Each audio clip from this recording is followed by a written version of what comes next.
Okay, so I guess that's a start then. So the topic is beyond AIOps and how to open source operations and create free data. I've been asked to talk about something AI specific because obviously the AICE group wants to work on AI on the edge, but that the previous speakers also talked about open source and about Gaia-X, which is also about using open source to create a open cloud. And I think what's in this talk here is something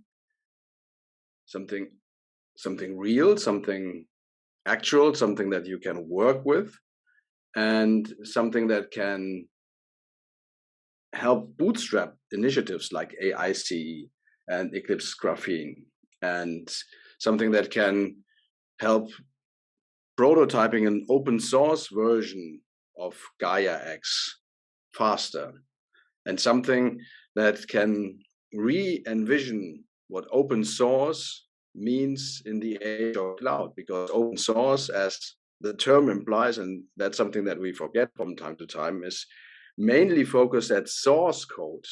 And these days, source code is only one part of the equation. It's also about how can we free up open data, how can we free up operations, and how can we free up the architectures for building something so that we actually move one layer up and not just have open source, but have open operations, have open data, have open architectures. So although I'll be talking a little bit about AI, AIOps, and operations, I think what I fundamentally want to convey is that the open source communities need to adapt to the age of cloud, because ultimately we're back to square one, where we tried to free up mainframes and bring free software to the world. So that sounds huge. Let's dive right in. So my name is Marcel Hild. I'm working out of Kiel, northern Germany, for RedHat in the office of the CTO, which is a little bit like RedHat research. And I've been focusing on AI and lately on open services. And if we talk about AI, usually what audiences think about is talking to Alexa or to your phone and getting your self-driving cars, right? So you can just sit there and let the car drive for you. Ultimately, something similar should also happen for operations, for our clusters out there, so that you don't have to install and maintain the cluster and maintain the software, maintain the data center, but the data center itself is self-healing. So you can be a bit more like the guy on the right and do whatever you want to do, and the data center updates itself like your phone updates itself over the air. But alas, we're not even close there. So I think consumer AI, in terms of bringing real benefits to people, is far beyond than what we are capable of doing to our own industry. In German we have this proverb: the shoemaker has the worst shoes, and I think the same is true for AI. In computer science, we applied AI to shopping and speech recognition, but we really suck at applying AI to operations and software and coding.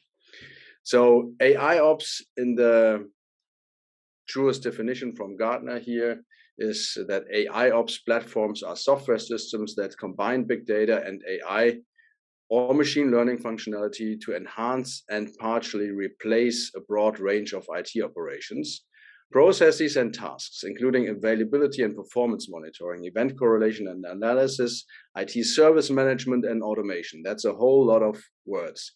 And some people might read it as AI will replace IT operations. I don't think that should be the case, because if you look at, and will be the case, because if you look at some of the recurring AIOps features found in so-called AIOps products, you will see stuff like baselining for metrics and other time series-based data, root cause analysis, like connecting multiple information sources and being able to drill down to the root problem, to the root cause of the problem. Anomaly detection, predicting the future, and alerts and alerting on deviation. I think that's the hello world of AIOps. Oh yes, let's do an anomaly detection. But then you detect anomalies, but what to do with these anomalies? Correlating things like metrics, tickets, issues, logs, but don't fall into the correlation trap. Correlation doesn't mean causation. And finally, simulation. So playing through what if scenarios, basically what would happen if I keep on getting so much data with my hard disk? Am I running out of CPU resources and stuff like this? And I think AIOps is more a feature or a capability rather than a standalone product. So if you're looking in software stacks that you already have, and some of them might have features that I just described, and some don't have these features. So if you add another product, another solution to your software stack, you end up having more tooling than less tooling. So I think AIOps is more like the process of running controlled experiments in your organization, running experiments so that you develop capabilities to operate with AI. So AIOps is more like culture.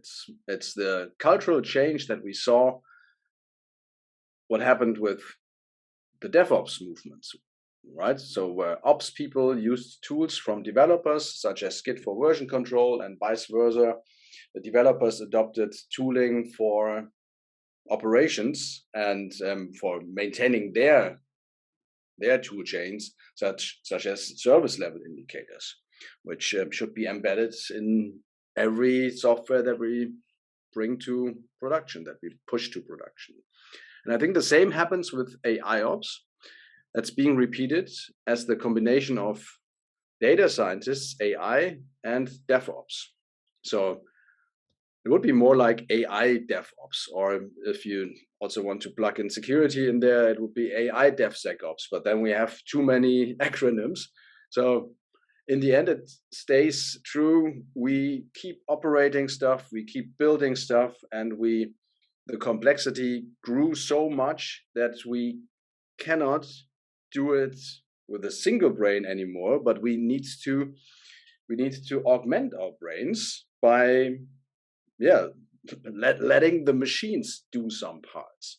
And this is the level of maturity that you also see for self-driving cars. You would have assisted driving, which is yes, my car brings a buzzer or some vibrations if I'm crossing the lane, so I should stay in the lane, or it has this in the rear view mirror a small light that indicates there's somebody in my rear view mirror.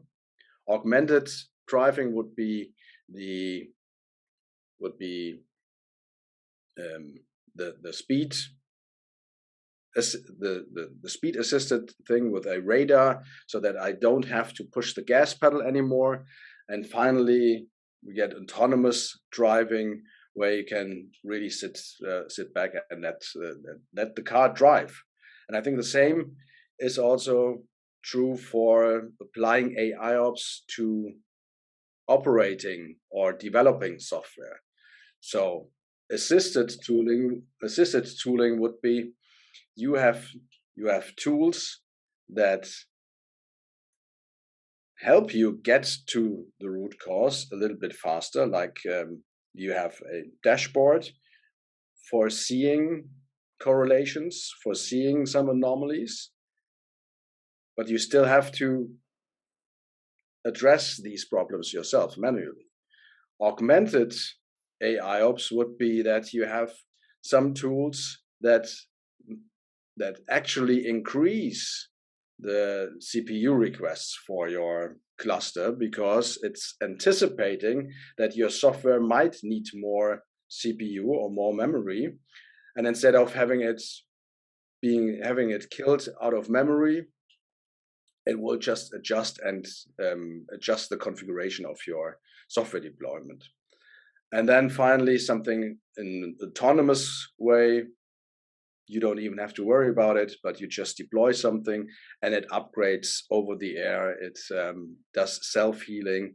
It actually applies the operational excellence, the operational knowledge that you have for operating software to the systems itself. So in essence, you want to have more systems under control per humans controlling these systems. So the ratio should go up. And as an example from machine learning, this is traditional learning. So you have an environment, you collect some data, you create a model out of this data to run in your environment or to apply that to your problem domain. Then you have a second environment and you collect data and you apply that to your environment via the model that you just created. And that's the current state of AIOps. You will get off-the-shelf tools to build models on the data that you create in your environment, which kind of sucks. So imagine that you have a self-driving car or a lane assist, and the lane assist always needs to learn crossing a lane just via the car that you own, right? So you basically get an untrained model in your car, which you need to train, recognizing that there's a car in your rearview mirror. That wouldn't fly, but that's the current situation for AIOps tools. We only give you tools to build the models yourself. There's somebody at the door all the time, so I cannot mute this. Sorry about this. But it's the virtual door. It's the Zoom door. How do we fix this? We need to create open data sets, obviously. But before, let's go through the evolution of open source code. So this is the old mainframe days, right? So you got access to an IBM mainframe, you got a manual, and you can operate it. I cannot. I cannot change anything there. I can just merely operate it. So what happened? Linux happened. People wanted to create a Unix compliant system based on System 5 standards, syscalls, etc., and the rest is history. So I think it's a fact these days that open source software has won. Nobody's arguing that open source is the de facto development model for new software. If you look at GitHub, the lady before just showed really good examples that on GitHub, on GitLab, there's so much development going on. So I think that's just that's fact. But if you look at what actually made open source great is this funnel of contributors, right? So you have a large user base, and then you have people that just use your software, which is great. But then a smaller subsection also wants to contribute to your software because they want to adapt it in some way. So they ask themselves, how do I run it? How do I fix something? So at the end of that funnel, you get a percentage of users being turned into contributors. So you have 10 people using your software and one person actually contributing something to the greater good of the software and helping it out. And that's not just writing code, but it's also writing documentation and stuff. And in the days of the cloud, the value has shifted a little bit, right? So you can go to your hyperscalers, AWS, Azure, and whatnot, and you can just consume PostgreSQL. You can just consume Kafka services or Elastic without actually worrying about how to create this software. You just consume it. So the value is more in operating the software than in actually writing features and adding features to that software. So if the value in IT these days is in ops, in operations, and ops are proprietary, then open source has a problem. And that the same is true for data, right? So if the value is in data, but data is always proprietary because nobody's giving away proprietary operations data, then we also have a problem in the data domain.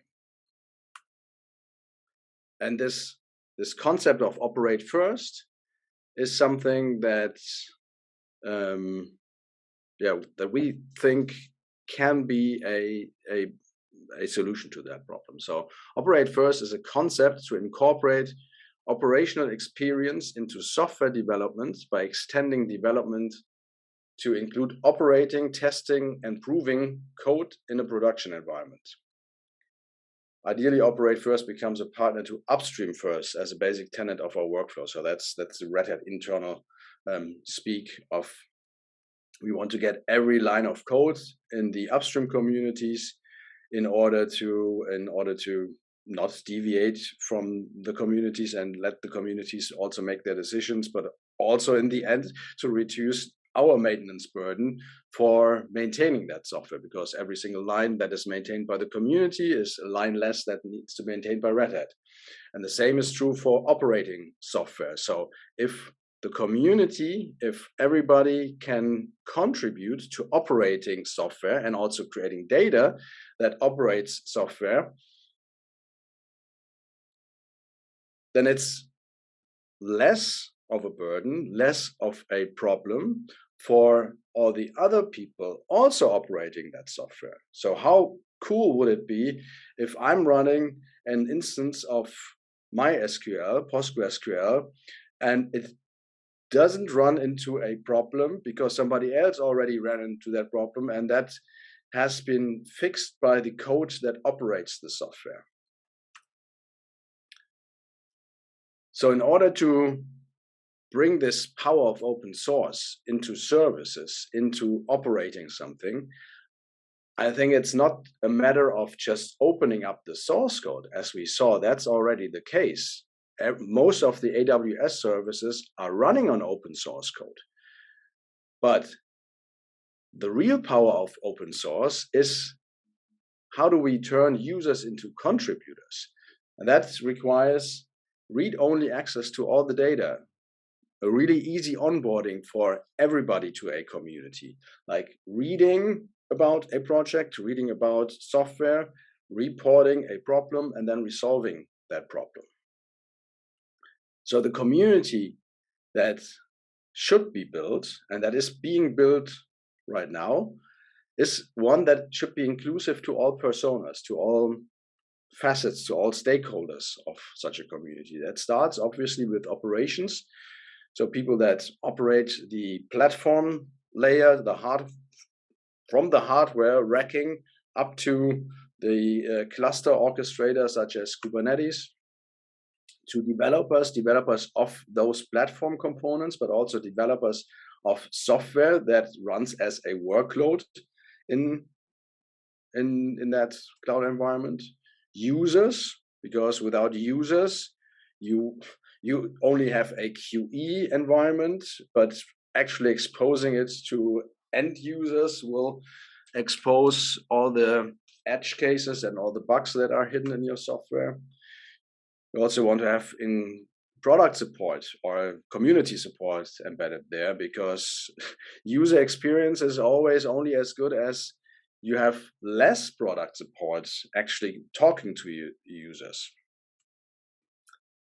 Solution architects, people that use this Lego brick example of here's a database, here's a microservice architecture, and this is the way that I build out something where I can consume AI models as a service. So it's always like building these Lego bricks and moving blocks and sticking them together.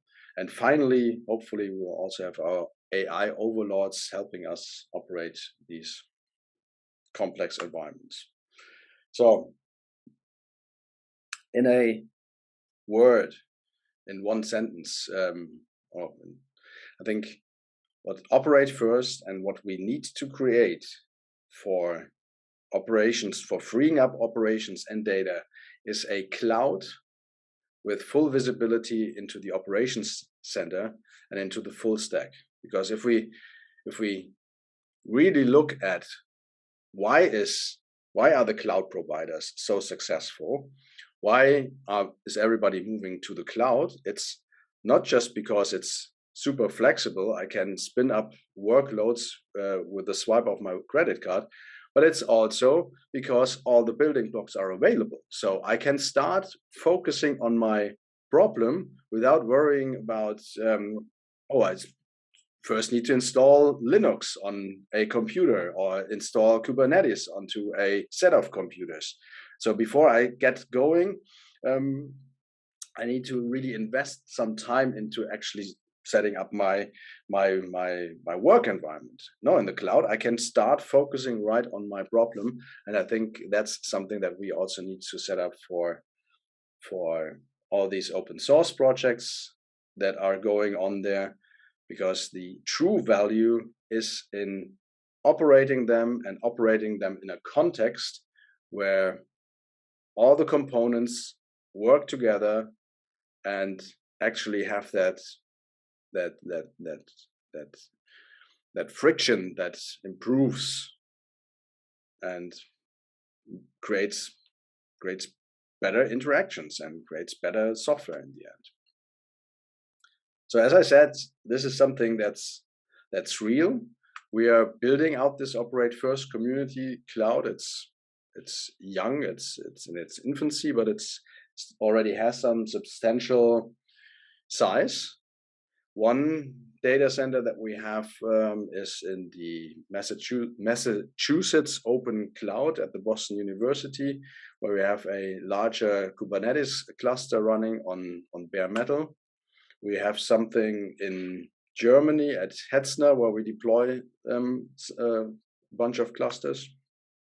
And we have some clusters running in AWS. So it's already a hybrid multi-cloud and cross-geo deployment of several hardware architectures. Obviously, IBM Cloud is also a target, and I'm in the talks with other data centers that should be also joining this effort. Really think of it as a distributed cloud environment with multiple geos built on some open standards, on open practices. And you will have workloads running there, and we already have workloads running there. One is the Open Data Hub, which is a collection of cloud-native data science-related tools such as Jupyter Hub and Argo workflows and Kafka. We have several other workloads. I don't need to go into detail here. We have obviously some management on automation to run and deploy these workloads, such as Advanced Cluster Manager or Open Cluster Manager. We have Argo CD for running and configuring this cloud environment, but also for configuring the workloads and deploying those workloads in a cloud-native GitOps way. And we treat everything as a service. So if Open Data Hub is deployed as a piece of software, or if Kafka is being deployed as a queuing software, we treat this as a service so that other consumers, other users to that cloud environment can come in and say, yes, I also want to use Kafka, but I don't want to maintain Kafka. So that should be provided as a service to that community from the Kafka developers, basically. And one thing that's sometimes overlooked, but I think that's the most important part here, is that we, while running this environment, we create operational data sets. So we have all the logs, all the metrics available for training some AI. We have all the design decisions that we made, how to install a cluster, how to operate workloads on a cluster, how to implement GitOps, how to do the alerting, etc. That's all captured in documents that are available for inspection, that are available for contribution, so that you don't have to start from scratch if you are doing something again, or if you are just interested in working on some addition to that cloud environment. You don't have to worry about how to set up alerting, how to set up monitoring, but you just plug into the best practices of monitoring and alerting. So coming back to that example of learning in one environment, obviously transfer learning is the AI equivalent here. So you would train a model in your first environment and then take the knowledge gathered there and apply that to your second environment, where in essence where you then need less data to come to the same success, to the same benefit and implementation of your model. So basically using what you learned in the community, what you learned in that open source environment, and transfer that to your proprietary environment based on the lessons learned from the community. So that's how I see AIOps in a community, where you grow collectively, where you codify operational experience in operators, so that we can leverage the power of many experiments and then use my own data of selling shoes or of selling some other stuff as a competitive differentiator, and not my abilities to operate a database or my abilities to do ML ops, because that's something that we need to free and open up, just as we opened up System 5 syscalls to not differentiate on having an operating system, right? So that's my call to action. Go to operate-first.cloud, where you get access to that environment. You just need a GitHub account, a GitHub handle, and you can create pull requests to the GitHub's deployment manifest of that environment and deploy stuff in there. This is how the website looks like. It has 2 call to action boxes. If you're an open source developer, you can bring your workloads to that environment, or if you are more of an SRE person, you can help operating that environment. And I'm also super open to new projects that set up their own labs to extend that operate first cloud environment, because it should be vendor neutral. It should be multi-geo, multi-everything, so that the lab environments can really focus on the experiments and not so much on setting up lab environments and operating lab environments. This box, and then on the upper hand corner, you get some social icons for accessing the backends and for joining mailing lists and Slack chat channels. So it looks like I'm just on time. Thank you. I hope you could hear me well. Yes, we hear you very well.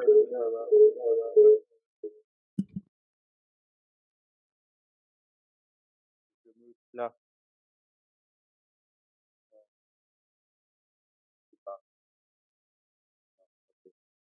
think that we cannot have sound this growth because I'm speaking here. So. Okay, so I guess that Marcel hears us.